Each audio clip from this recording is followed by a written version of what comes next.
अस्सलामुअलैकुम and a very good morning जागो लाहौर में आप सबको खुश आमदीद। मैं हूँ आपकी होस्ट नूरुल सहर। उम्मीद करती हूँ आप सब ठीक होंगे, खैरियत से होंगे और आपने आज के दिन का आगाज़ बहुत ही प्यारी मुस्कुराहट के साथ किया होगा। व्यूअर्स, ज़िंदगी जो हमारी है वो हमेशा एक जैसी नहीं रहती। ज़िंदगी में हालात एक जैसे नहीं चलते। कभी खुशहाली हमारे कदम चूमती है तो कभी माली तंगी इंसान को आजमाइश में डाल देती है। और ऐसे वक्त में असल इम्तिहान पैसा नहीं होता बल्कि हमारा रवैया होता है कि हम उस सिचुएशन को कैसे हैंडल करेंगे। और आज हम इसी पर बात करेंगे कि माली मामलात में उतार चढ़ाव के दौरान हमारा बिहेवियर, हमारा रवैया कैसा होना चाहिए और हम क्या तरीके अपनाएं ताकि हम ज़हनी तौर पर मजबूत भी रहे और बेहतर फ़ैसले भी कर सकें। और सबसे पहली और अहम बात यह है कि माली मुश्किल में घबराहट इंसान के जो फ़ैसले हैं वो मज़ीद ख़राब कर देती है। इसलिए सबसे पहले ख़ुद को पुरसुकून रखना बहुत ज़्यादा इम्पॉर्टेंट है, क्योंकि जब आपका जहन सुकून में होगा, ठंडा होगा, तो रास्ते जो है वो आपको क्लियर नज़र आएंगे। आपका जो फ़ैसला करने की सलाहियत है, डिसीजन मेकिंग पावर है, वो और ज़्यादा अच्छी हो जाएगी।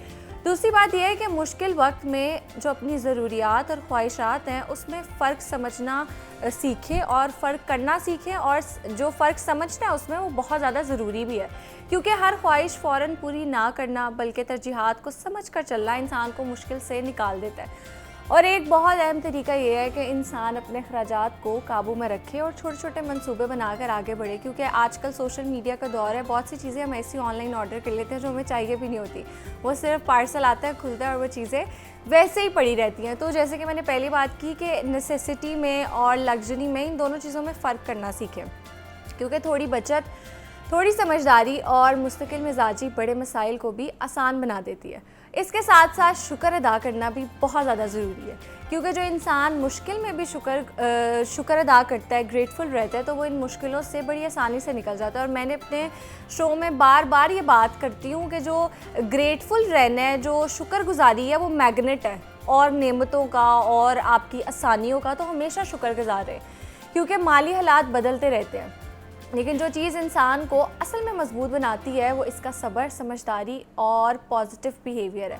तो इसी खूबसूरत सोच के साथ हम आज के प्रोग्राम का आगाज़ करते हैं और उम्मीद करती हूँ कि आप लोग भी इस पर अमल करेंगे, इस पर गौर करेंगे और हम सब भी कोशिश करेंगे, बल्कि कोशिश नहीं, इस पर हम गौर भी करेंगे और इस पर अमल भी करेंगे। अब आगे बढ़ते हैं अपने पहले सेगमेंट के जाने और आज बात कर लेते हैं जो तालीमी इदारों में बार बार छुट्टियाँ हो रही हैं, उसकी वजह से बच्चों की पढ़ाई बुरी तरह मुतासर हुई है। ऐसे में लाहौर बोर्ड की जानिब से सिलेबस में कमी का फ़ैसला एक बरवक्त और ज़रूरी कदम समझा जा रहा है, ताकि तलबा पर गैर ज़रूरी जो बर्डन है वो कम हो और वो बेहतर अंदाज में समझ सके। लेकिन क्या सिर्फ सिलेबस कम करना काफ़ी है? क्योंकि जो तालीमी नुकसान गुज़श्ता महीनों में हुआ, इसके अजाले के लिए क्या आप समर कैंप्स की अहमियत पहले से कहीं ज़्यादा बढ़ गई है? और आज हम इसी टॉपिक पर बात करेंगे। मेरे साथ मौजूद है एजुकेशनिस्ट रज़ाउर रहमान। अस्सलाम वालेकुम, कैसे हैं आप? जी नूर, वालेकुम सलाम। मैं भी ठीक हूँ अल्हम्दुलिल्लाह, आप खैरियत से हैं? जी अल्लाह का शुक्र। अच्छा रज़ा साहब, सबसे पहले तो ये बताएं हमारे व्यूअर्स को कि मतलब जो तालीमी साल है वो कम से कम कितने दिन का होना चाहिए बच्चों के लिए? देखिए नूर, जो इंटरनेशनली तालीमी साल है वो 180 से 220 दिनों पे मुहित होता है, लेकिन पाकिस्तान में जो पिछला तालीमी साल था वो 109 दिनों का था। अच्छा। तो उसका इतना बड़ा जो गैप है, उसी के लिए आज आपने जैसे प्रोग्राम भी रखा है, मेरा ख्याल है हमारे लिए, बच्चों के लिए, तालीम के लिए बड़ा फ़ायदेमंद हो सकता है कि अगर हुकूमत इसके ऊपर गौर करे कि 109 दिन जब बच्चे पढ़ेंगे तो उनकी एजुकेशन क्वालिटी बहुत रिड्यूस हो जाएगी। तो आने वाले दौर में, ये जो आने वाले दिनों में समर वेकेशंस आ रही हैं, गर्मियों की छुट्टियां आ रही हैं, इसको कम किया जाए और बच्चों को मौका दिया जाए कि वो पढ़ें और जो अपना लर्निंग लॉस हुआ है उसको महदूद कर सकें या उसको मिनिमाइज़ कर सकें। तो इसका भरपूर फ़ायदा उठाना चाहिए, जैसे आपने अपने इंट्रो में भी बताया। बिल्कुल ऐसे ही। अच्छा ये बताएं कि ये जो पहले तो क्योंकि कम दिनों के लिए बच्चे स्कूल जा रहे थे और आए दिन उनको छुट्टियां हो जाती थी, फिर एक ऑनलाइन क्लासेस का भी रुझान आया कि आप ऑनलाइन पे शिफ्ट हो जाएं, और अब फिर ये जो सिलेबस कम करना है, तो इसको आप कैसे देखते हैं? ये अच्छा इक़दाम है कि नहीं? देखें, ये पेक्टा एक हुकूमती इदारा है जो करिकुलम को मैनेज करता है, ट्रेनिंग्स को मैनेज करता है। ये आप उनकी तरफ से, ये अभी चंद दिन पहले न्यूज़ आई है, आपके चैनल ने भी चलाई है, और मैं पिछले 5 साल से यही गुजारिश कर रहा था कि बच्चों को जो किताबें दी गई हैं वो बहुत ज़्यादा हैं। और आपके साथ जो मैंने लास्ट प्रोग्राम किया है, मैंने उसमें भी यही गुजारिश की थी कि क्लास 1 का बच्चा अमूमी तौर पे 6 साल का होता है और उसको जो किताबें दी गई हैं वो उसमें 1000 सफ़ात हैं। Exactly. और उनके 109 बैग्स दिन इतने भारी जी, होते हैं, पता नहीं ऐसे क्या तो पीएचडी की क्लासेस ले रहे होते हैं छोटे बच्चे। 109 दिन वो स्कूल जाएंगे, वो 1000 सफ़ात को रीडिंग भी नहीं कर सकते। उसको अंडरस्टैंड करना, उसको एनालाइज करना, उसको समझना, क्रिएट करना तो दूर की बात है, उनकी अंडरस्टैंडिंग ही नहीं हो सकेगी। तो इसीलिए हमारे बच्चे बहुत ज़्यादा अच्छे प्रोड्यूस नहीं हो पाते हैं। और आखिरकार हुकूमत क्या करती है कि बच्चों को मेमोराइजेशन रट्टे की तरफ ले जाती है। और रट्टा दुनिया में जब इसके ऊपर स्टडी की गई तो ये बात साबित हुई कि सबसे आसान तरीक़ेकार बच्चों को पढ़ाने का वो मेमोराइज़ करवाना है, रट्टा लगवाना है। जो पाकिस्तान जब में होता आप भी है। जी पाकिस्तान में यही होता है, जब आप किसी काम को बच्चों को अंडरस्टैंडिंग नहीं दे सकते हैं, एनालाइज नहीं करा सकते, क्रिएट नहीं करा सकते, आपको ये मुश्किल लग रहे हैं ना, तो सबसे आसान काम है रट्टा लगवा दें, सारे पास हो जाएंगे।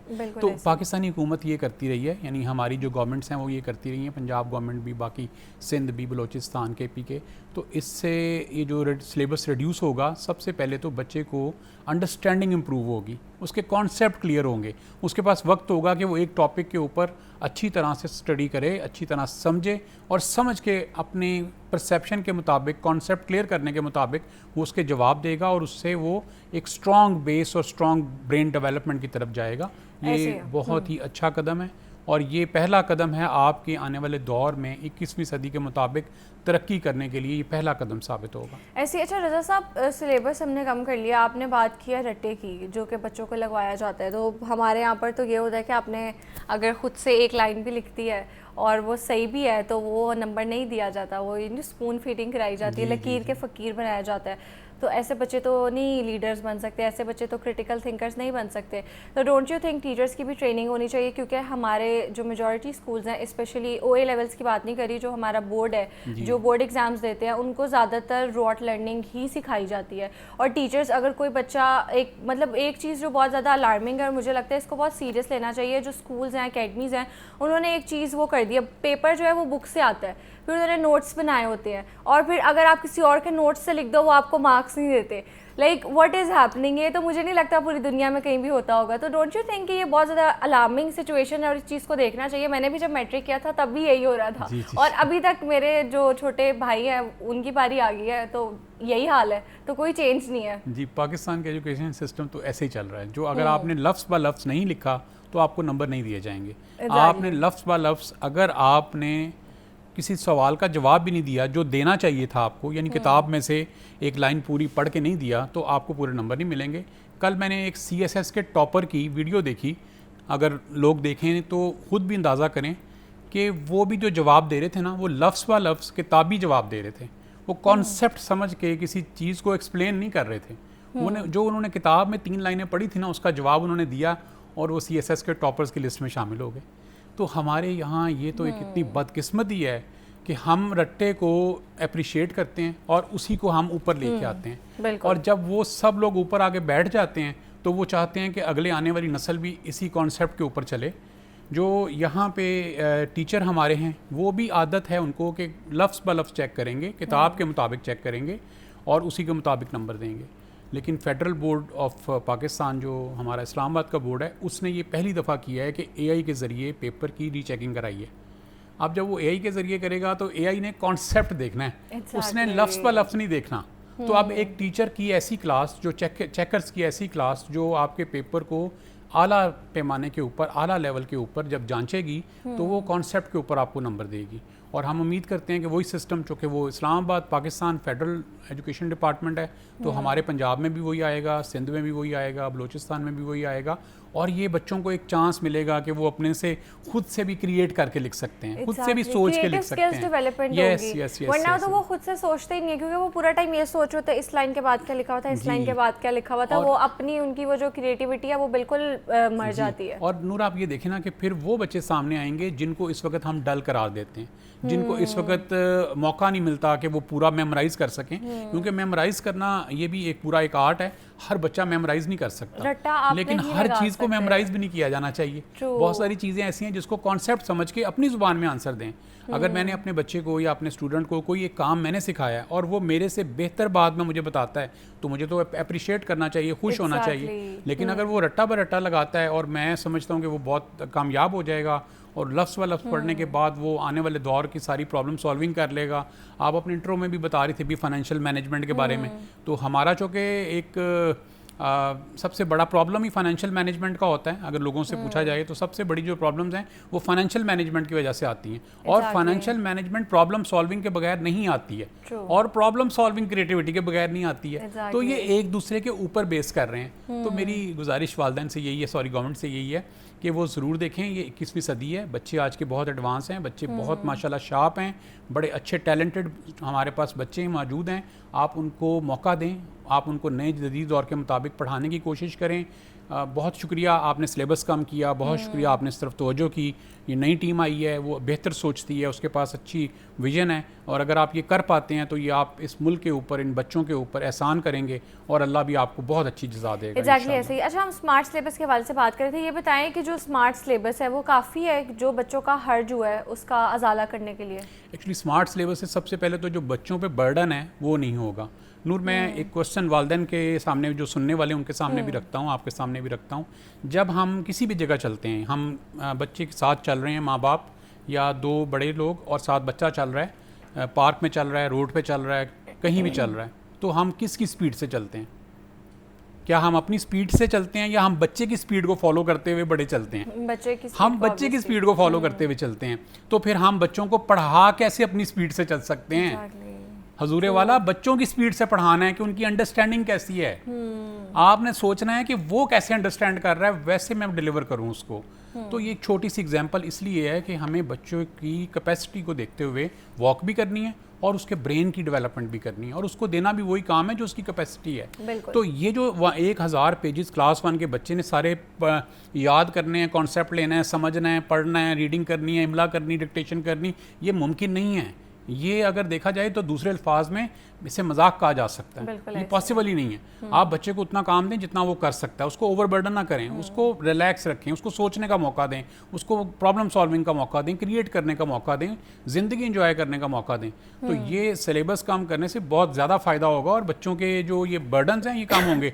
आपकी भी शिकायत ये थी कि इतने भारी बैग्स हैं, बिल्कुल इतने भारी बैग्स हैं, 10 किलो के बैग उठा के फिर रहे हैं। मुझे लगता है आपने जैसे बात किया ना, बच्चों को उनकी कैपेसिटी के मुताबिक पढ़ाना चाहिए, और कुछ चीज़ें हैं कि उनको बचपन में जैसे मैनेज चीज़ों को सॉल्व करना सिखाना चाहिए, क्रिएटिविटी स्किल्स सिखाने चाहिए, जैसे चाइना में होता है, जापान में होता है, ये चीज़ें सिखानी चाहिए। हमारे यहाँ पे बचपन से सिर्फ रट्टा लगाना सिखाते हैं, और बैग में इतनी ज़्यादा किताबें होती हैं लेकिन उन बच्चों के कॉन्सेप्ट्स कोई भी नहीं होते, और उनके वो बिल्कुल डल हो जाते हैं स्कूल जाके। जी नूर, देखिए हम हर बात करते हैं कि हम बच्चों को पढ़ा क्यों रहे हैं, क्योंकि उनकी लाइफ अच्छी गुजरे, क्योंकि उनकी लाइफ में आने वाली प्रॉब्लम्स की वो सोल्यूशंस निकालें, लाइफ में आने वाले चैलेंजेस को वो मैनेज कर लें। तो हम जो सिस्टम पढ़ा रहे हैं उसमें लाइफ स्किल्स कहाँ हैं? यानी मैं हुकूमत से ये पूछता हूँ, क्या जो आपने सिलेबस बनाया है इसमें तो इमला डाल दिया आपने फ्रेज डाल दिया, आपने ग्रामर डाल दी, लाइफ स्किल्स किधर हैं? जो आप बात कर रही हैं चाइना में, जापान में, बाकी दुनिया के ममालिक में वो लाइफ स्किल्स पढ़ाते हैं, वो लाइफ स्किल्स पढ़ाते हैं। तो आपको बच्चों को लाइफ स्किल्स देनी है, वो ज़्यादा ज़रूरी होती है। यस, और यहीं से बेस बनेगी ना जी। देखें, अगर उस बच्चे ने यहाँ पे अपनी फाउंडेशन को मजबूत कर लिया, अंडरस्टैंडिंग स्ट्रॉन्ग कर ली किसी भी चीज़ की, तो जब भी हमारी किसी चीज़ की अंडरस्टैंडिंग स्ट्रॉन्ग होती है तो नेक्स्ट स्टेप पे जाने में हमें मुश्किल नहीं पेश आती है। हम फौरी तौर पे स्विच कर लेते हैं, फौरी तौर पे अपने आप को अपग्रेड कर लेते हैं। अल्लाह ताला ने इंसानी फितरत ऐसी बनाई है। बिल्कुल ऐसी है रज़ा साहब, एक प्रॉपर क्योंकि प्रोसेस होता है और स्कूल में ऑब्वियसली बेहतर तरीके से पढ़ सकते हैं। हम बात कर रहे थे स्मार्ट सिलेबस के हवाले से, समर कैंप्स के हवाले से, और जो एजुकेशन सिस्टम में फ्लॉज हैं उस हवाले से बात कर रहे थे। मेरे साथ मौजूद थे रज़ा रहमान साहब, थैंक यू सो मच। आगे बढ़ते हैं अपने सेगमेंट की जानिब और अब बात करते हैं खरबूजे की, जिसको मौसम गर्मा का फल कहा जाता है। वैसे तो खरबूजे में सेहत के हज़ारों फ़ायदे मौजूद हैं, क्योंकि जहां गर्म मौसम के दौरान खरबूजा गर्मी की शिद्दत से बचाता है, वहीं यह हमारी पानी की कमी को भी पूरा करता है। खरबूजा हाजमे के मसाइल को दूर करने में भी बहुत मददगार साबित होता है, क्योंकि इस फल में ग़िज़ाई फ़ाइबर की मुनासिब मकदार होती है। और आज हम इसी वाले से बात करेंगे कि खरबूजे के क्या फ़वाइद हैं, इसको कब खाना चाहिए, कैसे खाना चाहिए, और इसके खाने के बाद जो एक मिथ है कि पानी पीना चाहिए या नहीं, इस हवाले से भी जानेंगे। मेरे साथ मौजूद हैं हकीम सरफराज अहमद नूर साहब। अस्सलाम वालेकुम, कैसे हैं आप? वालेकुम सलाम, आप ठीक हैं जी? जी अल्लाह का शुक्र। अच्छा हकीम साहब, सबसे पहले तो बताएं कि खरबूजे के क्या फ़वाइद हैं? देखें जी, अल्लाह ताला ने गर्मियों और सर्दियों के मौसम में अलग-अलग फल पैदा किए। गर्मियों के फल और हैं, सर्दियों के फल और हैं। अल्लाह ताला ने इस ज़रख़ेज़ ज़मीन से रंग बिरंगे फल सब्जियां पैदा की हैं, लेकिन आप ज़रा अंदाज़ा करें कि किसी का जायका एक दूसरे से नहीं मिलता। ये अल्लाह ताला की हिकमत और दानाई है। और ये फल खाली नहीं है, बल्कि ये ग़िज़ा का दर्जा भी रखते हैं और दुआ का काम भी करते हैं। इसलिए मौसम गर्मा में जैसे आपने खरबूजे के मुतल्लिक़ फरमाया, ये खरबूजा जो है ये पूरी दुनिया में लोग खाते हैं। ये नहीं कि सिर्फ पाकिस्तान में खाते हैं, पूरी दुनिया में। और इसके मुतल्लिक़ अतिबा कराम फरमाते हैं कि एक आधा किलो खरबूजा खाने से हमें एक वक्त की जो रोटी है ना, 2 रोटियों के बराबर ग़िज़ाइयत मिल जाती है। और इसमें 200 हीट कैलोरीज होती हैं। यानी कि आप अंदाज़ा करें कितना कम खर्च, कितना सस्ता फल है और कितनी तक़वियत है। और फिर अतिबा कराम जो हैं हमारे साइंसदान हकीम, उनकी तहकीक के मुताबिक इसमें दूध के बराबर ग़िज़ाइयत होती है। अच्छा, खरबूजे में।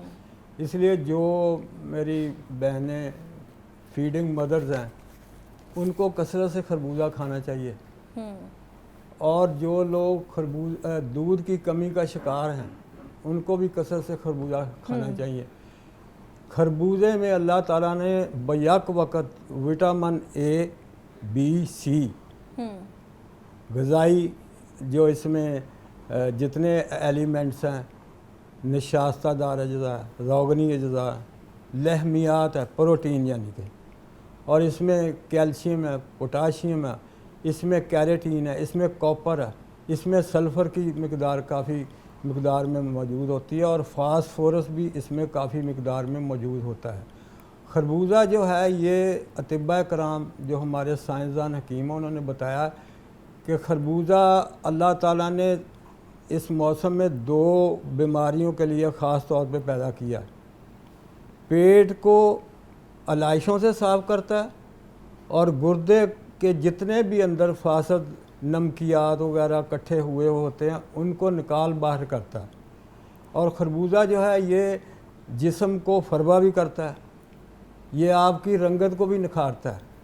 अच्छा, मतलब रंग भी गोरा करता हाँ है। जी, और जितने भी आपके यूरिनरी ट्रैक के मसाइल है, पेशाब की सोजिश है, गुर्दों में कोई पथरियाँ वगैरह हैं, उनको भी निकालने के लिए अल्लाह ताला ने इस मौसम में खरबूजे का जो है ना वो फल पैदा फरमाया। ठीक है। अच्छा हकीम साहब, इसके छिलके को भी ना अक्सर लोग सॉरी छिलके नहीं, बीज को निकालते हैं, फिर उसको सुखाते हैं। मैं उसके मुतल्लिक़ आता हूँ। देखें, हमारे जो कदीम साइंसदान हुक्मान हैं उन्होंने बताया है कि इसका छिलका, इसका गुद्दा और इसके बीज तमाम ग़िज़ाई और शफाई असरात से मुज़य्यन है।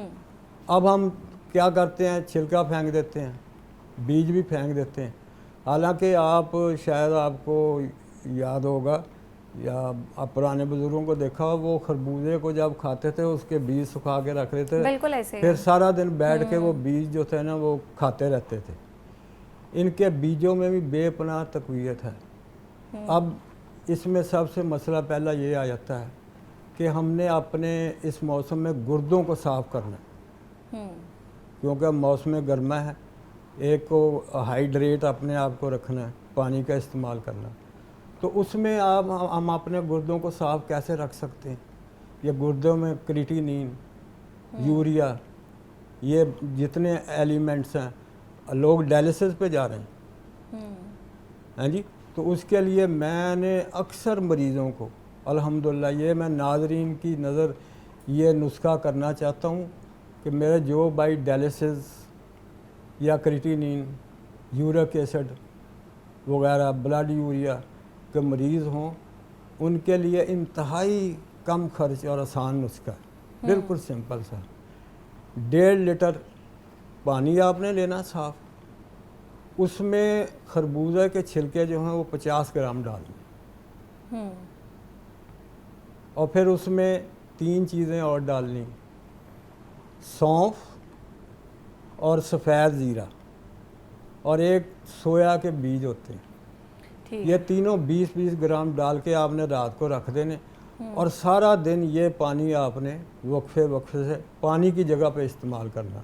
इंशाल्लाह इससे जो मेरे डायलिसिस के मरीज़ भाई हैं अल्लाह ताला उनको शफा याबी अता करे। वो सारा दिन ये पानी पिएं तो इंशाल्लाह उनको डायलिसिस की ज़रूरत नहीं रहेगी। ये हमारे कदीम हुक्मा की रिसर्च है।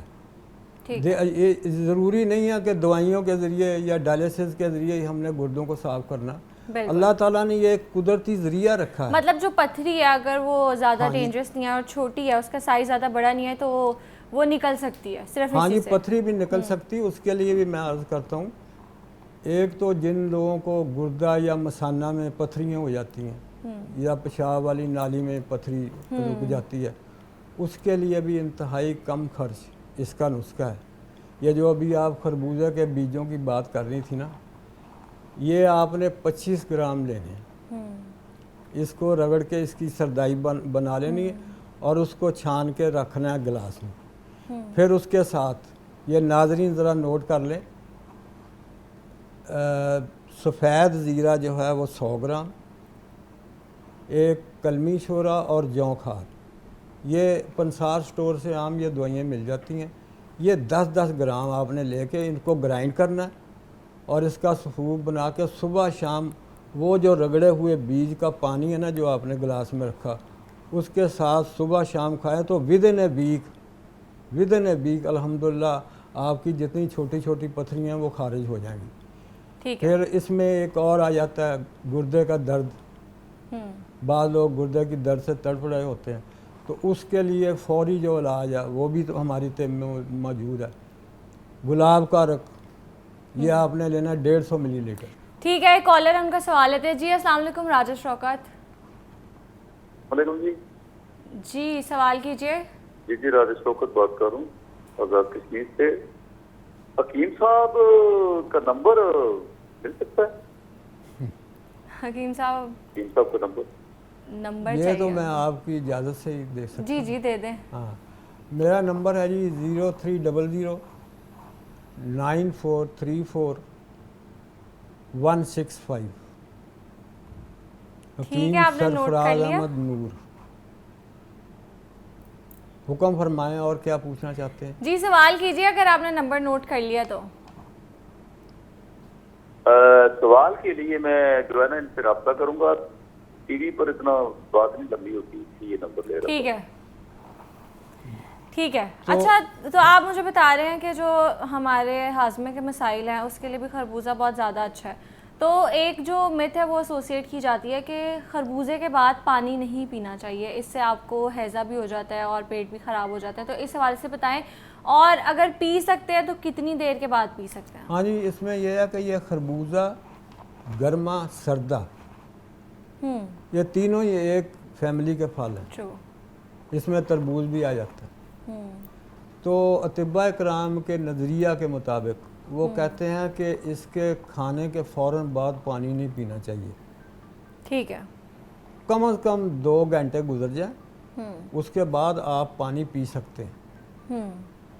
और उसके बाद ये है कि खरबूजा जो है वो मेरे बूढ़े जो हजरात हैं ना, उनको ख़ास तौर पे रात के वक्त नहीं खाना चाहिए। अच्छा। ना सुबह के वक्त खाना चाहिए। इसका बेहतरीन जो टाइम है वो है दोपहर का ही, खाने के बाद, जब चिलचिलाती धूप हो, आप खाने के मेज़ पर बैठे हों, साथ बेहतरीन खुश रंग लकीरों वाला खरबूजा रखा हो, तो वो आप खाएं।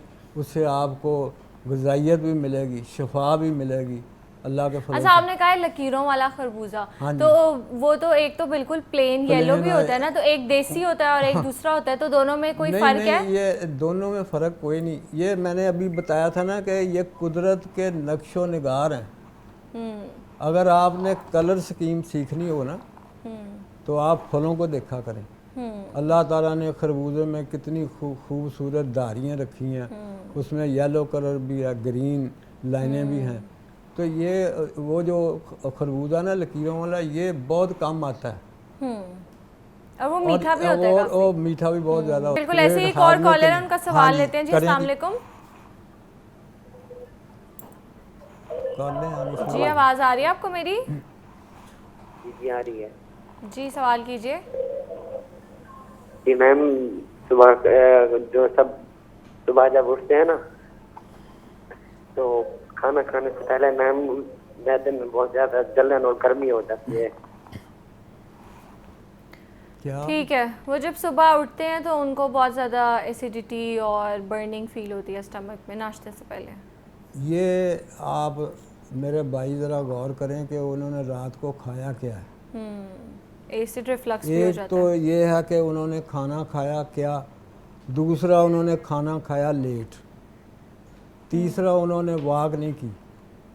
बिल्कुल। वो खाना जो है वो मैदे में पड़ा हुआ है, वो गज़ा वाली नाली के अंदर जनाब अल्सरेशन हो रही है, तजाबियत हो रही है, खट्टे डकार आ रहे हैं, मुंह का जायका ख़राब हो रहा है।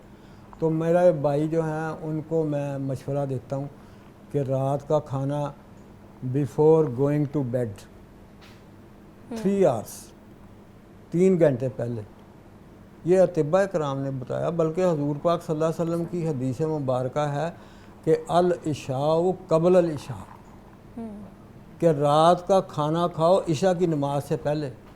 हमारा तो रात को खाना ही 12 बजे शुरू होता है, बिल्कुल ऐसे तो 12-1 खाने बजे के खा रहे फ़ौरन होते हैं, बाद पी रहे होते हैं। हम फील करते हैं जी अब we should go to bed.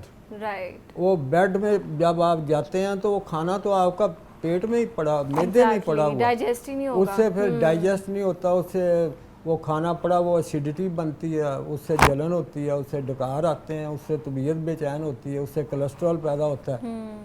तो मतलब ये मेरे भाई को सिर्फ ये है कि एहतियात करें। उसके लिए अगर दवाई भी कहते हैं तो वो भी मैं बता अच्छा, देता हूँ। खाली पेट कोई नुस्खा नहीं है ऐसा जो आप सुबह उठ के पिए तो आपका पेट भी साफ हो जाता है, जैसे आप हाँ, लेमन वाटर नहीं, पीते हैं? नहीं नुस्खा नोट करें। मेरे भाई जो है ये रात को 1 गिलास पानी का लें, उसमें 3-4 दाने अंजीर खुशक के, ये रस्सी में परोई हुई मिलती है, जर्द रंग की होती है अंजीर, इसके 3 दाने जो है वो 3 से 5 दाने उसमें गिलास पानी में डाल लें और चाय वाली छोटी चमची सौंफ की डाल लें ठीक है, और ठीक है। 5 छोटी इलायचियाँ डाल लें। ये जनाब सुबह नरम भी हो जाएंगी। ये सुबह उठ के आपने चबाना सिर्फ 1 हफ्ता। ठीक है, ओके। तो हम बात कर रहे थे खरबूजे के हवाले से और खरबूजे के क्या फ़वाइद हैं। मेरे साथ मौजूद है हकीम सरफराज अहमद नूर साहब, बहुत शुक्रिया आपके वक्त का। आगे बढ़ते हैं और बात कर लेते हैं कि आज के दिन पूरी दुनिया में थैलीसीमिया से आगाही के मुतल्लिक अहम समझा जाता है। इस मर्ज़ के मुतल्लिक आगाही फैलाना दरअसल हज़ारों मासूम बच्चों की ज़िंदगियों को बचाने के लिए आगाही फैलाना है। जो अपनी ज़िंदगी की जंग लड़ते हैं। माहिरीन सेहत के मुताबिक पाकिस्तान में हर 90 मिनट में एक बच्चा थैलीसीमिया मेजर के साथ पैदा होता है और हर साल 6 से 8 हज़ार बच्चे थैलीसीमिया के मर्ज़ के साथ पैदा हो रहे हैं, जो ज़िंदगी के पहले दिन से ही खून के मोहताज होते हैं। और मुल्क भर में थैलीसीमिया मेजर के 90,000 मरीज़ मौजूद हैं और पाकिस्तान में थैलीसीमिया के कैरियर्स की तादाद 1 करोड़ से ज़ायद है, जो कि एक अलार्मिंग सूरत हाल है। और आज के सेगमेंट में हम इसी हवाले से बात करेंगे और गवर्नमेंट इस हवाले से क्या इक़दामात कर रही है और थैलीसीमिया के बढ़ने की वजूहात क्या है, इस हवाले से भी हम बात करेंगे। मेरे साथ मौजूद हैं बिलाल चौधरी। अस्सलाम वालेकुम, कैसे हैं आप? बिल्कुल नूर, आप सुनाएं। अल्लाह का शुक्र। अच्छा बिलाल, सबसे पहले तो बताएं कि पाकिस्तान में थैलीसीमिया क्यों इतनी तेज़ी से बढ़ रहा है? देखिए, थैलेसीमिया जो बढ़ने की वजूहात हैं वो तो आपको पता है कि एक तो अवेयरनेस ना होना में सबसे अहम चीज़ है कि कज़न मैरिज, और कज़न मैरिज के ऊपर भी जो बिल थैलेसीमिया का जो बनाया गया था वो फिर उसकी जो शिक्स हैं वो इतनी कमज़ोर रखी गई तभी तक कि इसको इम्प्लीमेंट नहीं करवाया जा सका। अक्सर जो लोग हैं उनको पता ही नहीं थैलेसीमिया हीमोफीलिया है क्या, और फिर ये इतना कॉम्प्लिकेट है कि इसके बाद बच्चों को बहुत अज़ियत और मुश्किलात का सामना करना पड़ता है। तो ये रॉकेट साइंस नहीं है। थैलेसीमिया एक ऐसी बीमारी है जिसको अर्ली डायग्नोस किया जा सकता है कुछ टेस्टों के साथ। अगर ये बिल हो कि आप अगर आपने कज़न मैरिज करनी है तो आप इससे पहले ये जो कुछ टेस्ट हैं ये करवा लें ताकि आपको इस बीमारी का पता चल जाए। ये एक बीमारी ऐसी है कि जो कि अगर दोनों साइड से जो थैलेसीमिया के जो कैरियर हैं वो होंगे तो बच्चा जो है ना वो थैलेसीमिया मेजर का शिकार हो सकता है। फिर उसके बाद ही इस किस्म की बीमारी में जो है वो जा सकता है। तो अगर एक भी कैरियर होगा तो फिर बच्चा जो है वो उसमें इतना इंडल्ज नहीं हो सकता, मतलब उसकी माइनर थैलेसीमिया का जो पेशेंट है वो रहेगा, लेकिन उसमें जो सिम्टम्स हैं वो तो सम एक्सटेंट वो रहेंगे। लेकिन इतने जो केसेस बढ़ रहे हैं, अभी तक आम लोगों को भी नहीं पता थैलेसीमिया होता क्या है, या हीमोफीलिया होता क्या है। वो बताएं इस हवाले से कि क्या होता है। समटाइम जब बच्चों को डॉक्टर्स के पास लेके जाते हैं तो यही कहते हैं कि इसकी ग्रोथ नहीं हो रही, या इसको आयरन डेफिशिएंसी है, या इसका जो कलर है वो बहुत फेड हो रहा है। तो इसके बाद फिर जाके पता चलता है कि जब मुख्तलिफ टेस्ट होते हैं कि बच्चे को तो ये थैलेसीमिया का जो है ये मसाइल का सामना करना पड़ रहा है। उससे पहले अमूमन लोग यही समझ रहे होते हैं कि ये खून की कमी है, खून की कमी है। और अक्सर जो हमारे जीपीज़ हैं उनको भी इतनी अंडरस्टैंडिंग नहीं है, जो जनरल फिजिशियन जो गली मोहल्लों में जो बैठे डॉक्टर्स होते हैं। तो ये स्पेशलाइज्ड डॉक्टर्स के पास जाना चाहिए। इसके लिए चिल्ड्रन हॉस्पिटल में बेहतरीन डिपार्टमेंट है वो कायम है। इसके लिए बेसिकली पंजाब के अंदर जो थैलेसीमिया प्रिवेंशन प्रोग्राम है ये काम कर रहा है। और थैलेसीमिया सेंटर्स हैं हमारे, थैलेसीमिया सरकारी सेंटर्स अस्पतालों नूर में। हैं, मैं वही बताना चाह रहा हूँ। वो थैलेसीमिया सेंटर्स हैं, लेकिन एक तो ये है कि वो इतने एफिशिएंट नहीं हैं। अच्छा। हमारे यहाँ लेडी वेलिंगटन में 2000 के करीब डॉक्टर यास्मीन राशिद ने ये इस प्रोग्राम को लॉन्च किया था पाकिस्तान में। चूँकि दुनिया में तो ये 1950, 60 और 1780s में शुरू हो गए थे। हमारे यहाँ पे ये 2000 के बाद ये यहाँ पे जाके ये थैलेसीमिया के ऊपर काम करना शुरू हुआ। फिर लोगों को पता चला कि ये थैलेसीमिया है। फिर अब ये गंगाराम हॉस्पिटल में इसका एक सेंटर बना हुआ है, वहाँ पे इन बच्चों को किया जाता है। इसके अलावा काफ़ी NGOs हैं जिन्होंने इस तरह के सेंटर्स बनाए हैं। सुंदर फाउंडेशन में से एक है जो कि बड़ा फेमस है, लेकिन वहाँ पे भी तकरीबन 20,000 रजिस्टर्ड बच्चे हैं। और वो बच्चे जिनको हर मतलब एज ब्रैकेट के पॉइंट ऑफ व्यू से ना इनको ब्लड लगना होता है। जितना मतलब बड़ा बच्चा होगा उसको वीक में एक दिन, अगर छोटा बच्चा होगा तो उसको वीक में एक दफ़ा, तो इसी तरह जो वीक में मंथ में एक दफ़ा। तो इसी तरह जो सिलसिले हैं इनके जो है ये चल रहे हैं। लेकिन हमारे यहाँ ये भी इशू है कि लोग यहाँ पे जो अपना ब्लड है वो डोनेट नहीं करते। इसकी वजह से जितने भी थैलेसीमिया के बच्चे हैं इनको और ज़्यादा अज़ियत का सामना करना पड़ता है। हमारे यहाँ पे ये रिवायत ही नहीं है, चूँकि वो जो बच्चे हैं उन्होंने कैसे बचना है। अब जो मुब्तला हो गए हैं इसमें, उन्होंने बचना कैसे? उन्होंने बचना यही है कि जब उनको खून लगेगा, वो खून जब कोई देगा तो उनको लगेगा। तो इस वजह से हमारे यहाँ लोग काफ़ी ज़्यादा रिलक्टेंट है खून देने के पॉइंट ऑफ व्यू से। जी बिल्कुल, डॉक्टर नासिर हमारे साथ मौजूद हैं और मैं चाहूँगी कि सबसे पहले आपको वेलकम करती हूँ। अस्सलाम वालेकुम, कैसे हैं आप? अल्लाह का शुक्र। अच्छा डॉक्टर नासिर, सबसे पहले तो हमें एक्सप्लेन करें, थैलेसीमिया के हवाले से हम बात कर रहे थे और बिलाल ने काफ़ी अच्छी मेन साइट्स दी हैं इस हवाले से। आप भी थोड़ा बताएं क्योंकि आप डॉक्टर हैं, आप बेहतर जानते हैं। सबसे पहले तो हमें बताएं कि थैलेसीमिया मेजर और माइनर ये क्या होता है और क्या डिफरेंस है इसमें? देखिए, जब हम थैलेसीमिया से क्या बात करते हैं, थैलेसीमिया का मतलब ये है कि जेनेटिकली आपके अंदर खून टूटने की सलाहियत है। कि अगर एक जिस्म हमारे जब खून बनाता है उसे कम से कम 3 माह हमारे जिस्म में रहना चाहिए, मगर थैलेसीमिया के जो शिकार मरीज़ होते हैं उनके अंदर खून 1 माह में टूट जाता है। तो इसलिए अगले 2 माह में खून लगाना पड़ जाता है अगर हम आसान अल्फाज में बात करें। यह है थैलेसीमिया मेजर। जो थैलेसीमिया माइनर है, थैलेसीमिया माइनर ये जिसको हम थैलेसीमिया कैरियर भी कहते हैं, ये कोई बीमारी है ही नहीं। अच्छा। इसको बीमारी नहीं कहना चाहिए। हमारी पाकिस्तान की तकरीबन 10% आबादी जो है वो थैलेसीमिया माइनर है। इसका मतलब ये है कि आपका सिर्फ एक जीन इन्वॉल्व है, आप खुद बीमार नहीं हैं। लेकिन अगर थैलेसीमिया माइनर की शादी किसी थैलेसीमिया माइनर वाले से हो जाएगी, यानी कि उसमें भी एक जीन है, इसमें भी एक जीन है, तो जब दोनों जीन मिलेंगे तो बच्चों में चांसेस हैं कि थैलेसीमिया मेजर ना आ जाए। तो एक्चुअल बीमारी थैलेसीमिया मेजर ही है, थैलेसीमिया माइनर कोई बीमारी नहीं है। और बहुत सारे लोग हमारे पास जब आते हैं तो यही परेशान, क्योंकि जब भी आप रिपोर्ट देखते हैं तो वहाँ पे बाजू का लिखा आ जाता है रूल आउट थैलेसीमिया माइनर, और लोग परेशान होना शुरू हो जाते हैं कि पता नहीं थैलेसीमिया माइनर आ गया तो क्या बीमारी। कोई बीमारी नहीं है। थैलेसीमिया माइनर से बिल्कुल परेशान होने की ज़रूरत नहीं है। बस जो करने वाली बात है वो ये है कि जब थैलेसीमिया माइनर वाला शादी के मरले पे पहुँचे तो उसका कोशिश करे कि पार्टनर थैलेसीमिया माइनर ना हो, और अगर हो भी जाए, और अगर वैसे तो पाकिस्तान में कानून भी बन गया है कि भाई कोशिश करें कि शादी इस तरह की ना हो जिसमें थैलेसीमिया माइनर से हो, लेकिन अगर फिर भी शादी हो जाती तो भी आगे चांसेस मौजूद हैं। क्योंकि देखिए ना, बहुत सारी शादियां हो चुकी हैं, अब हम घर थोड़ा तोड़ सकते हैं।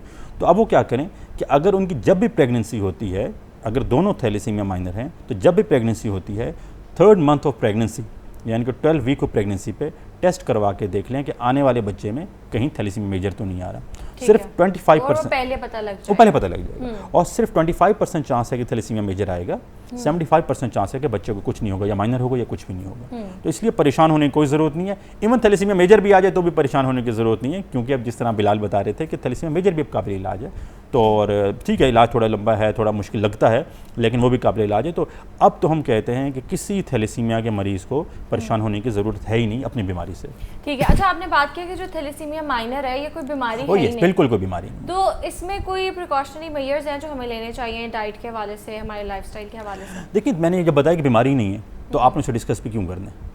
जब जो चीज़ है ही नहीं बीमारी तो आप उसे क्यों कहेंगे कि मैंने कुछ करना है। हाँ, ये एक चीज़ जो बड़ी इंपॉर्टेंट है कि अगर कोई थैलेसीमिया माइनर की खातून होती है या बच्चा होता है तो कुछ लोग जो कि पूरा इल्म नहीं रखते उनसे कह देते हैं कि जी आपने आयरन यूज़ नहीं करना, आयरन इस्तेमाल ना करो। थैलेसीमिया के मरीज़ में आयरन की बहुत ज़्यादती होती है, इसलिए उनको आयरन इस्तेमाल नहीं करना चाहिए। तो आपके प्रोग्राम के तवज्जो से मैं बताता जाऊँ कि जिस तरह मैंने बताया कि थैलेसीमिया माइनर कोई बीमारी नहीं है, उसमें भी नॉर्मल इंसान की तरह आयरन की कमी हो सकती है, और अगर कमी होगी तो उसने आयरन लेना है। अगर प्रेगनेंसी है तो आयरन लगवाना है। तो उसको बिल्कुल अपने थैलेसीमिया माइनर को तो बताने की ज़रूरत भी नहीं है कि मुझे थैलेसीमिया माइनर है कि नहीं। ठीक है। अच्छा ये बताएं कि जो थैलेसीमिया मेजर है उसके क्या सिम्टम्स होते हैं? देखिए, थैलेसीमिया मेजर जिस तरह मैंने कहा कि जब दोनों जीन मिल जाते हैं तो बच्चे में खून टूट जाता है। 3 माह से पहले टूटना शुरू हो जाता है। जब खून टूटना शुरू होता है तो सबसे पहली अलामत कि बच्चे का रंग पेल होना शुरू हो जाता है, रंग सफ़ेद होना शुरू हो जाता है।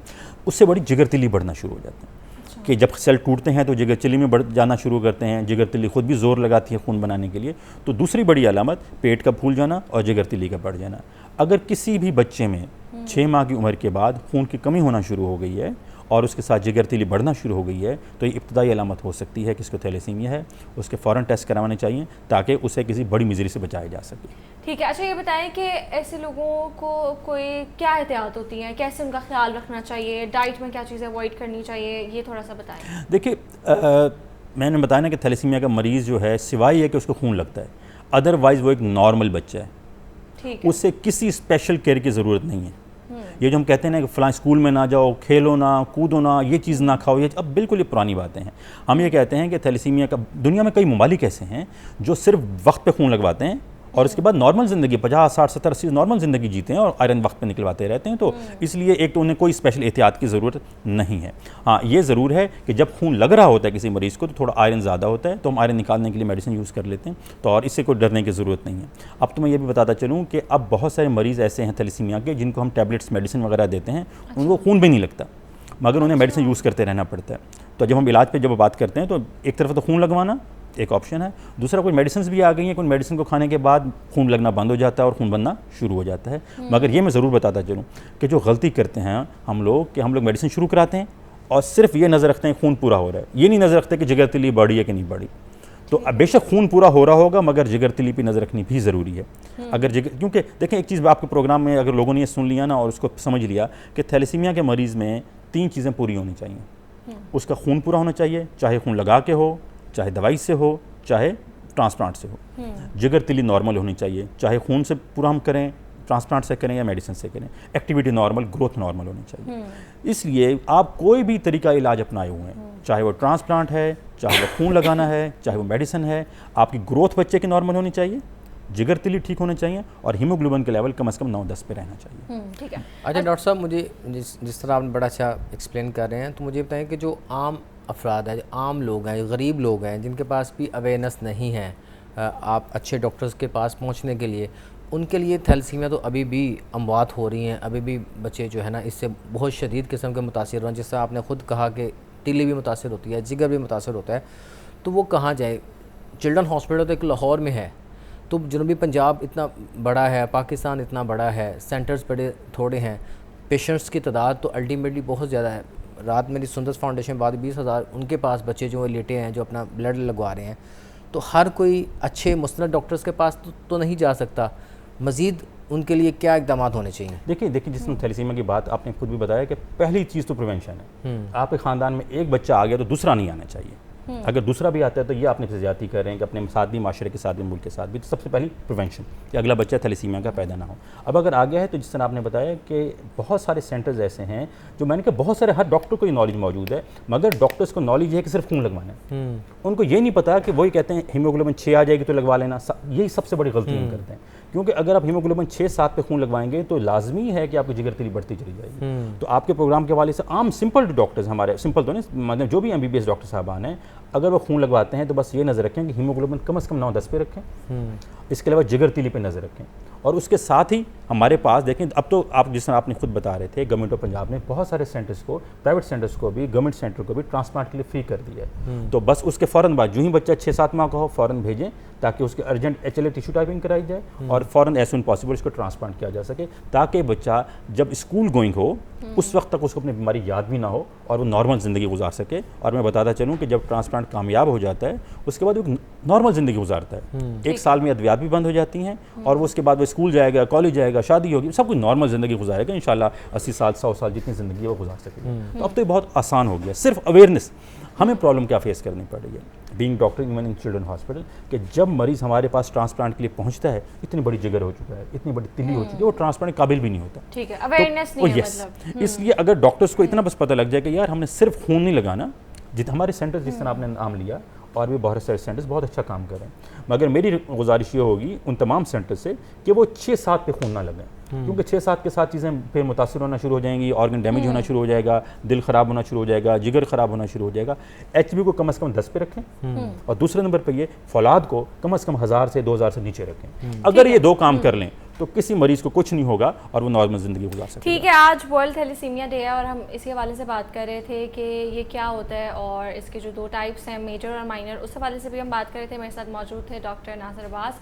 Thank you so much for your time और साथ साथ बिलाल, बहुत शुक्रिया आपका। आगे बढ़ते हैं अपने अगले सेगमेंट की जानिब और आज बात करेंगे हम रिस्क के हवाले से। बहुत से लोग मेहनत के बावजूद परेशान रहते हैं, घरों में बेबरकती महसूस होती है, कारोबार या जॉब्स में मुश्किलात आती हैं। ऐसे में अल्लाह ताला की तरफ रुजू, दुआ और इस्तिग़फ़ार इंसान की ज़िंदगी में आसानियाँ पैदा करते हैं और इस्लाम हमें यही सिखाता है कि असल देने वाली ज़ात सिर्फ़ अल्लाह ताला की है। और जब बंदा सच्चे दिल से अल्लाह की तरफ रुजू करता है, दुआ, इस्तिग़फ़ार और नेक अमाल को अपना लेता है तो अल्लाह ताला गैब से आसानियाँ पैदा फरमाता है। आज हम इसी हवाले से बात करेंगे और इस्लामी स्कॉलर से ये जानेंगे कि रिस्क में कुशादगी, दिल के सुकून और घर में बरकत के लिए कौन से ज़िक्र इस्कार मौजूद हैं और इस्लाम हमें क्या रहनुमाई देता है। और इस पर बात करने के लिए मेरे साथ मौजूद हैं हाफ़िज़ मोहम्मद उस्मान। कैसे हैं आप? अस्सलाम वालेकुम, बहुत शुक्रिया जी। अच्छा हाफ़िज़ साहब, सबसे पहले बताएं कि कुरान और हदीस में जो रिस्क के हवाले से हमें अस्कार बताए गए हैं या क्या रहनुमाई दी गई है। जो लोग ये मुश्किलात पेश कर रहे हैं वो कहते हैं हम मेहनत पूरी कर रहे हैं लेकिन हमारे घर में बेबरकती है, रिस्क की कमी है और हमारे जो फाइनेंसेस हैं वो मैनेज नहीं होते। बिस्मिल्लाहिर्रहमानिर्रहीम, रब्बि इश्रह ली सदरी व यस्सिर ली अमरी वहलुल उक़दतम मिन लिसानी यफ़क़हू क़ौली, रब्बि ज़िदनी इल्मन, रब्बि ज़िदनी इल्मन, रब्बि ज़िदनी इल्मा। अल्लाह पाक कुरान मजीद में सूरह तलाक़ में इरशाद फरमाता है, वमन यत्तक़िल्लाह यरज़ुक़हु मिन हैसु ला यहतसिब। अल्लाह पाक कुरान मजीद में ये फरमाता है कि जो शख्स अल्लाह से डरता है, अल्लाह उसके लिए राहें बना देता है और उसको वहाँ से रिज़्क़ देता है जहाँ से उसका गुमान भी नहीं होता। फिर अल्लाह पाक ने सूरह इब्राहीम में भी इरशाद फरमाया, ला इन शकरतुम लअज़ीदन्नकुम, और तुम शुक्रगुज़ार हो जाओ हम तुम्हें और नवाज देंगे। बहुत सारे ऐसे मामलात हैं कि जहाँ पर इंसान को कुरान मजीद फ़ुरक़ान हमीद में रहनुमाई की ज़रूरत इसलिए भी पड़ती है कि जो आज के हालात हैं, जो आज के ख़ास तौर पर जिस तरफ आपने इशारा किया कि लोगों की नाशुक्री का जो आलम है। देखिए, रिज़्क़ में बरकत से पहले हमें यह समझना ज़रूरी है कि रिज़्क़ क्या है। रिज़्क़ इनफरादी हैसियत में भी है, रिज़्क़ जो है वो इज्तमाई हैसियत में भी है। हमारे यहाँ एक मिसकंसेप्शन है कि रिज़्क़ जो है वो महज अशिया खुर्दनोश है या गंदम के चंद दाने हैं या जो रोटी है उसको हम खाने को रिज़्क़ समझते हैं। इनफरादी हैसियत की बात करें तो रिज़्क़ जो है वो इज़्ज़त भी है। मेरी इज़्ज़त रिज़्क़ है, मेरा वक़ार रिज़्क़ है, मेरी औलाद रिज़्क़ है, नेक और सालेह बीवी रिज़्क़ है। आपके पास वो लोग जो आपके इर्द गिर्द मौजूद हों, नेक और सालेह लोग, वो रिज़्क़ होते हैं। ये इनफरादी हैसियत में रिज़्क़ की बहुत सारी इक़साम मौजूद हैं। और जब हम इज्तमाई रिज़्क़ की बात करते हैं तो जिस आबो हवा में आप सांस लेते हैं ये भी रिज़्क़ है। सूरज की किरणें तमाम इंसानों पर पड़ती हैं, ये इज्तमाई रिज़्क़ है। चाँद की जो रोशनी है वो तमाम लोगों के लिए है, तमाम बनी नवादम के लिए है, तो ये रिज़्क़ है। तो रिज़्क़ को समझने के बाद आप चलते हैं कि रिज़्क़ में बरकत कहाँ से आती है। अच्छा साहब, ये जो लाइन कही जाती है रिज़्क़ हलाल ऐन इबादत है, इसको भी एक्सप्लेन करें। बिल्कुल, देखिए अल्लाह पाक इरशाद फरमाता है कि अल्लाह पाक है और पाक चीज़ को पसंद करता है। यानी इसके लिए सबसे बड़ा इशारा ये है कि जब आप अपने लिए कुछ कमाई करते हैं और उसके बाद अल्लाह की राह में देना चाहते हैं तो वो यकीनन पाक माल से ही देंगे। जहाँ पर अल्लाह पाक ने ये इरशाद फरमाया ना कि आपको मसाइल के तमाम हल कुरान मजीद में मौजूद हैं। जिस तरह सूरह आराफ में अल्लाह पाक कुरान मजीद में इरशाद फरमाता है ना कि गुनाह जो हैं वो सिर्फ़ आखिरत को ही बर्बाद नहीं करते, ज़िंदगी में से भी बरकत उठा लेते हैं। तो उसका हल अल्लाह पाक ने ख़ुद इरशाद फरमाया सूरह नूह में। अल्लाह पाक इरशाद फरमाता है कि अस्तग़फ़ार करो ये तुम्हारे रिस्क के दरवाजे खोल देगा। तो देखिए हमारे यहाँ जो सबसे बड़ा प्रॉब्लम आ रहा है कि ये कह देना बहुत आसान है कि जितने मर्ज़ी पैसे ले लें, जितनी मर्ज़ी तनख्वाह है, इतनी इनकम है, तो उसमें गुजारा नहीं होता। उसकी वजह यह है कि उसके अंदर बरकत नहीं होती। बरकत को समझना बहुत ज़रूरी है। कम पैसे में आपका गुजारा हो जाना बरकत है, कम वक्त में सारे काम हो जाना बरकत है, कम आमदनी में अखराजात पूरे हो जाना बरकत है। तो बरकत जो है, इसीलिए तो सूफ़े अकराम और शूख़ उज़्ज़ाम यही फरमाते हैं कि कभी ये ना मांगा करें कि मेरी आमदनी बढ़ जाए, मेरी इनकम ज़्यादा हो जाए, मेरे पास पैसे ज़्यादा आ जाएं। ये दुआ काफ़ी होती है कि अल्लाह पाक इसमें बरकत अता फरमा दे। एक बुजुर्ग से जो पूछा गया कि जब भी आप बात करते हैं, आप यही बात करते हैं कि मेरी कमाई में बड़ी बरकत है, वो फ़लाँ शख्स है वो इतने ज़्यादा कमाता है लेकिन उसका गुजारा नहीं होता, और आप कहते हैं कमाई में बड़ी बरकत है। तो उन्होंने नहायत खूबसूरत जुमला फरमाया। उन्होंने कहा कि बेटा बरकत ये है कि मेरे घर में ये जो मोटर लगी हुई है ना, ये 30 साल से नहीं जली। मेरे घर में कोई बीमार नहीं होता कि मुझे डॉक्टर्स पर जाकर पैसे देने पड़ें। मेरे घर के नुकसानात नहीं होते। तो नुकसान का ना हो जाना ये आपकी ज़िंदगी की बरकत होती है। बिल्कुल ऐसे ही एक और गेस्ट है, मैं ज्वाइन किया है हाफिज़ शफीकुर रहमान साहब। अस्सलाम वालेकुम, कैसे हैं आप? वालेकुम सलाम व रहमतुल्लाह। अच्छा हाफिज़ साहब, घर में बरकत कैसे पैदा हो सकती है और बेबरकती के क्या साइंस होते हैं? क्योंकि अक्सर बेबरकती जब होती है तो लोग कह देते हैं कि फ़लाँ ने जादू करवाया, इसने तावीज़ करा दिए और मेरे घर में काला जादू हो गया। तो इसको एक्सप्लेन करें थोड़ा सा। बिस्मिल्लाहिर्रहमानिर्रहीम। सबसे पहले तो ये है कि जो आपकी कमाई है ना, वो उसकी आमदन भी ठीक आए और उसके बाद उसमें खैर व बरकत के लिए बड़ा बुनियादी सा साफ साफ नुस्खा है। एक तो यह है वमन यत्तकिल्लाह यजअल्लहु मखरजा, आप अपने अंदर तकवा पैदा करें। दूसरा यह है कि आप अपने अंदर तवक्कुल पैदा करें, और तीसरी यह है कि आप अपने अंदर सच्चाई पैदा करें। चौथी बात यह है कि आप अपने अंदर अमानत और दयानत पैदा करें। ये वो चीज़ें हैं कि जिसके बाद आपका रिज़्क जो मौजूद है वो मौजूद रिज़्क भी बाकी रहेगा और मौजूद रिज़्क गैर मौजूद को भी खींचने की पूरी कोशिश करेगा।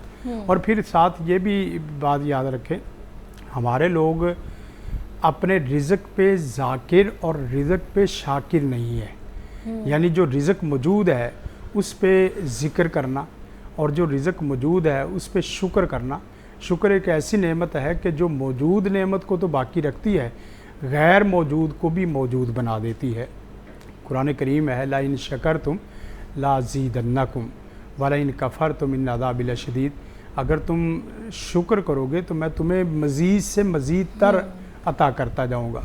और अल्लाह ताला का कलाम है मा यफ़अलुल्लाहु बिअज़ाबिकुम, अल्लाह को क्या पड़ी है, अल्लाह तुम्हें रिज़्क में, माल में, औलाद में, इसमें किसी भी किस्म का नुकसान दे या तुम्हें अजाब दे या तकलीफ़ में रखे, अल्लाह को क्या पड़ी है। जब दो चीज़ें आप उसके साहिब हों, एक साहिब ईमान हो और दूसरा साहिब शुक्र हो। साहिब ईमान आदमी का और साहिब शुक्र आदमी का कभी भी रिज़्क में बेबरकती वाला मसला नहीं होता। और अल्लाह के रसूल सल्लल्लाहु अलैहि वसल्लम का ये फरमान, आप सारी रात कमाते रहें और उसके बाद जो रिज़्क की दुआ है, अल्लाह के रसूल ने बरकत का बाकायदा वक़्त और बरकत की दुआ दी। अल्लाहुम्मा बारिक ली उम्मती फ़ी बुकूरिया, अल्लाह मेरी उम्मत की सुबह को बरकतों से भर दे। आप सुबह के वक़्त लेटे रहें, सुबह के वक़्त नमाज ना पढ़ें और तहज्जुद नहीं पढ़ी तो कोई बात नहीं, लेकिन आप फ़र्द नमाज तो अदा करें। आप बाकी अज़कार नहीं करते तो वो अलग है, लेकिन सुबह और शाम और सोने के तो अज़कार करें। कितना प्यारा ज़िक्र है, अल्लाहुम्मा आइन्नी अला ज़िक्री का व शुक्री का व हुस्न इबादती का, 3 लफ्ज़ है। ऐ अल्लाह मेरे ज़िक्र पर तू अपनी ख़ास मदद फरमा, और इसी तरह आइन्नी अला ज़िक्री का, ज़िक्र पर भी, शुक्र पर भी और इबादत पर भी। और एक दुआ हर नमाज के बाद पढ़नी चाहिए, हर मुसलमान को पढ़नी चाहिए।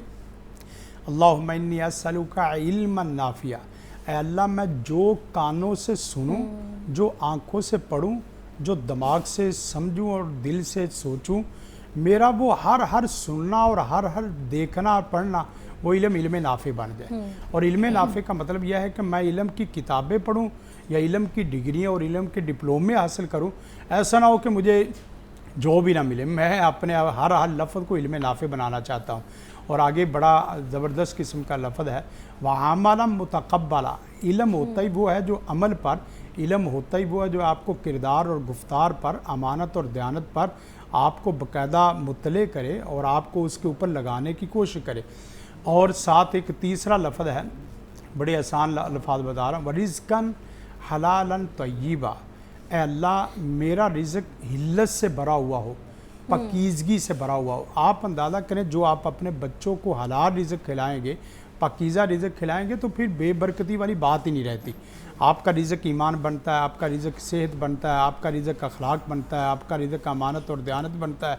जिस आदमी की ज़बान पे रिज़्क़ हलाल नहीं है उस आदमी पे ज़िक्र इलाही कैसे हो सकता है, और जिस आदमी के पेट में रिज़्क़ हलाल नहीं है उस आदमी के दिल में तकवा और तवक्कुल वाली बात ही नहीं रहती। ऐसे ये कॉलर है, उनका सवाल लेते हैं जी। अस्सलाम वालेकुम शहजाद। वालेकुम सलाम मैडम, पिछले हफ्ते आप लोगों ने एक सेगमेंट किया था जिसके अंदर एक सवाल था कि क्रिप्टो करेंसी से पैसे कमाना जो है ना वो जायज़ नहीं है। तो मैंने क्रिप्टो करेंसी से पैसे कमाए हैं, काफ़ी सारे कमाए हैं। अब आगे ईद आ रही है, वैसे तो मैंने ये छोड़ दिया पिछले हफ्ते से क्रिप्टो करेंसी के ऊपर काम करना, तो क्या मेरी इन पैसों से कुर्बानी या ज़कात हो सकती है? ठीक है, आई गेस हमने जायज़ या नाजायज़ पे बात नहीं की थी। हम कह रहे थे कि अभी इस पे बहस जारी है। जी, इसका ये जी इस प्रोग्राम में मैं मौजूद था और आपने ये सवाल मुझसे पूछा था। क्रिप्टो करेंसी के हवाले से मैंने 4 नकात बताए थे कि क्रिप्टो करेंसी एक ऐसी चीज़ है कि जिसकी कोई अभी हिस्सी हैसियत मौजूद नहीं। नंबर 2, मिन हैसुल उम्मा, अभी उसको हमने कबूल नहीं किया हुआ। तीसरी चीज़, रियासत पाकिस्तान ने भी उस पर मोहर सबत नहीं की हुई कि ये कोई करेंसी मौजूद है। और नंबर 4, चूँकि ये रियासत को टैक्स से बचाने के लिए एक इनकम मौजूद है, इसलिए इसकी कोई हैसियत मौजूद नहीं है। तो उसमें हलाल या हराम की बात तो वो मुफ्ती साहब या कोई फतवे हो सकती हैं, लेकिन बाहर क्या जो एक इज्तमाही सोच है जो हमारे हल्का अहबाब में ख़ास तौर पर जो अहले इल्म लोग बात करते हैं और मैं उसमें तालिब इल्म की हैसियत रखता हूँ, तो हम इसको जायज़ नहीं समझते। बाकी हाफिज़ साहब इसके ऊपर कोई रहनुमाई करना चाहें तो ज़रूर। जी हाफिज़ साहब ये भी बता दें और साथ साथ ये भी बता दें कि अगर आपका जो कमाई आपका रिस्क है वो हलाल ना हो तो उससे कितनी बेबरकती होती है और उसके क्या नुकसान हैं और इस्लाम क्या कहते हैं? देखिए, हराम रिज़्क़ या हलाल, उसके मतलब 2 ही जुमले हैं। हलाल है तो हिसाब है, हराम है तो अजाब ही अजाब है। हराम रिज़्क़ में बरकत का तो तसव्वुर ही नहीं है। रहा मसला ये है कि जिसने जो कमाया है, अगर तो उसने जहालत में कमाया है या उसने लाइल्मी में कमाया है, तो उसमें 2 आ रहा है। एक मसलन फ़र्ज़ करे सूद का बिल्कुल वादे हराम है, कि तो ये है कि मुश्तबिहात में से है। तो जो आपने इस तरह की चीज़ें रखी तो वो वहाँ इस्तेमाल किया जा सकता है, जहाँ वेलफेयर के ऐसे काम हैं या वाशरूम बनने हैं या इसी तरह गंदगी की सफाई का मसला है, वहाँ आप इस्तेमाल कर दें। लेकिन आप रासुल माल को तो नहीं आप ख़त्म करेंगे, वहाँ तो आपके यहाँ सिर्फ तौबा इस्तिग़फ़ार है। मसला एक है आपके पैसे रुपए तो वो आप घर से बाहर निकाल दें, जो गाड़ी बना है हराम के रिज़्क़ से है उसको क्या करेंगे? तो बेहतरीन हल यही है कि आप तौबा इस्तिग़फ़ार करें और तौबा इस्तिग़फ़ार के बाद आइंदा आगे इस तरह का काम ना करें। रही बात यह है कि वो ये मसला तो हर आदमी का है कि मेरी जॉब नहीं है, रिज़्क़ चल नहीं रहा, बिजनेस नहीं, उसके लिए बेहतरीन दुआ है अल्लाहुम्मा ला सहला इल्ला मा जअलतहु सहला व अंता तजअलुल हाज़न इज़ा शि'ता सहला। दुनिया की कोई मुश्किल नहीं रहती जो आदमी ये दुआ पढ़ ले, हत्ता कि उस मुश्किल की मीम ही मुश्किल है, वो निकल जाए तो शक्ल कोई ना कोई निकल आती। लेकिन आजकल के नौजवान जितने भी चाहे मजहबी हल्के से ताल्लुक़ रखने वाले हों, चाहे आम असरी दुनियावी स्कूल कॉलेज यूनिवर्सिटी से ताल्लुक़ रखने वाले बच्चे हों, उनके लिए बुनियादी चीज़ें ये है कि सबसे पहले अपने अंदर इल्मी पावर पैदा करें। बिल्कुल, हमारे अंदर इल्मी पावर। दूसरी यह है कि अपने अंदर डिग्री की पावर, और तीसरे नंबर पे यह है कि अपने लाइफ स्किल्स ऐसे लाएं कि जिससे जी बिल्कुल ऐसे ही हाफिज़ साहब, और इस पे हम डिटेल पे किसी दिन बात करेंगे चूँकि वक्त कम है, बहुत ही वास्ट टॉपिक है। हम बात कर रहे थे रिस्क में बरकत के हवाले से इस्लाम हमें क्या रहनुमाई देता है। मेरे साथ मौजूद है हाफिज़ शफीकुर रहमान साहब, बहुत शुक्रिया आपके वक्त का, और साथ साथ Hafiz Mohammad Usman, thank you so much for your time. That's it for today, मिलते हैं कल इंशाल्लाह। अपना बहुत ज़्यादा ख्याल रखिएगा, अल्लाह हाफिज़।